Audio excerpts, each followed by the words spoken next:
So for those doctors that want to become business owners and you term it as a doctorpreneur, what do you feel doctors need to know before taking that leap? I think you need to know what your strengths and your weaknesses are. Are you an artist? Are you the person that wants to come up with a product or a medication or some tool that the healthcare can use? Are you someone who just wants to be a part of, hey, I like marketing or I like doing things like that? Like what do you like to do in the business that you're trying to do? I don't think right out of the gate doctors make great CEOs. Okay, I think the ability to be a CEO comes from a lot of different experience, right? And working in different areas and how you relate to a whole group of people and how you lead teams. So I think if you're thinking about it, think about what role you want to have in business and what your strengths are, and then go towards that. And I think for medicine, it's a lot harder for us to just cut ties with our clinical practice or what we are doing in medicine.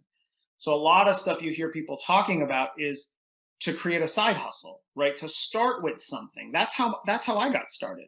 You know, I had the fortunate opportunity to invest with someone who needed assistance on starting their business, and I took interest in that business. And I started advising on that business. And then I became a partner in that business. And then I kind of just jumped into the operations of that business. So it evolved over time. And so I think, you know, you want a starting point, but you also want to step into something that is an area that you know you will be successful at.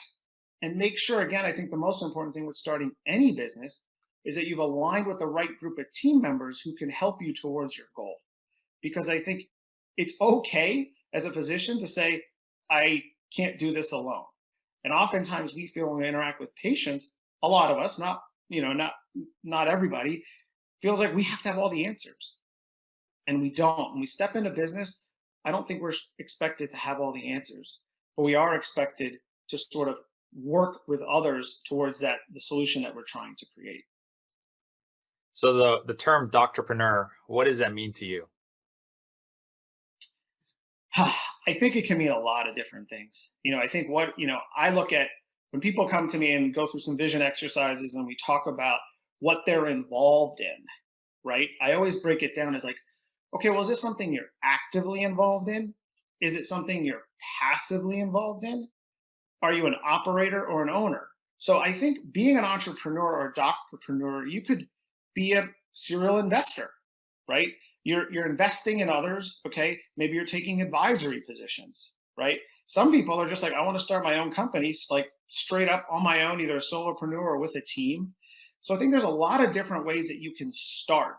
But I think to me, what a doctorpreneur is your taking your physician, you know, identity and starting to look at how you can apply your knowledge and your skills to something related to business. To me, that's what it means. And that can be in multiple different ways.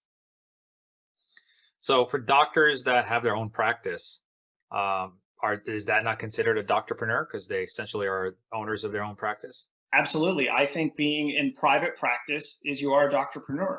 Now, a lot of physicians are moving away from that, right? They're moving toward systems based employment, which I think actually is contributing to more burnout, right? So I think so yes, having your own private practice, you are a doctorpreneur.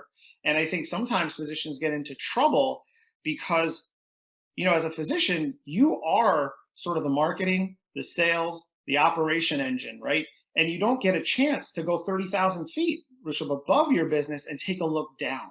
So I think if you are in private practice, you either align yourself with someone who can help you to do that and reevaluate, because that's what good businesses do, right? Or you learn your own skills on when do I take out the time to go not in my business where I normally am and go 30,000 feet and look at myself as a corporation. Completely agree with that. So what I'll leave you with is this last question. You've been a doctor and an entrepreneur who's had a successful exit. What's your advice to anyone who has that entrepreneurial spirit and ambition? Take imperfect action and keep at it. You know, there was a lot of times in my journey with Ride Clean and our exit that you want to throw in the towel. You don't know if you're going to make payroll. You don't know if your insurance is going to cancel you and you're non-insurable, right? You have all these things that come up. And I think what you have to do, okay, to some of it is trust the journey, trust the process. Okay. And that doesn't always mean success. Okay. And I think what's so important if you're going to do this is that you understand that when you start entrepreneurship, and you and I have had so many conversations, right, about success and failures and things that have gone wrong, that is all a part of the learning process. And that knowledge that you accumulate along the way will just make you a better entrepreneur.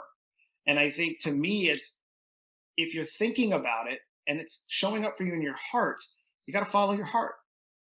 Find a way to get there, because I think once you start that process, you start to believe in yourself more and more, and it really is all within you. And it makes you even more successful along the way because you're willing to kind of do that work. I think the fear, Rushabh, of starting is the hardest part.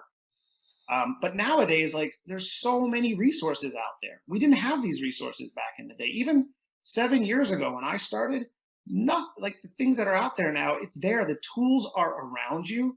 Make use of those tools. Yeah, and a lot of those tools are created by entrepreneurs who had those pain points 7, 10 years ago as they were going through it, and then they just 100%. And what's amazing, I think, and I'm sure you've experienced it, is like we're on an age of people want to share. yeah. We weren't there before, right? Like, people didn't want to share. Everyone's like, well, I don't want to share that because I don't want him to, outpace me and beat me. Now it's just like, how can I help? How can I serve? Right? And there's so many people willing to do that. Take advantage of it. It is okay to say, I need help. I don't know what I'm doing here. I need help. I have a saying, and I say it at the end of every podcast episode is compete with yourself, help everyone else. And I think that is the age we're in, right? You want to have a Absolutely. competition, do within yourself, but if you can help each other, you build relationships and it takes you forward. And, one last thing, I really appreciate the answer you gave about what advice you give for anybody that's going towards that entrepreneurial journey. And that's really, comes down to just take action. They say that entrepreneurs don't call them failures, they call them learnings, right? You're essentially learning from it, and then you just do better the next time. So with that, Ricken, I want to sincerely thank you for providing such valuable input, insight, and advice, and thanks for being a guest on the Business 360 podcast. No, it was great to see you always, brother. And thanks for having me.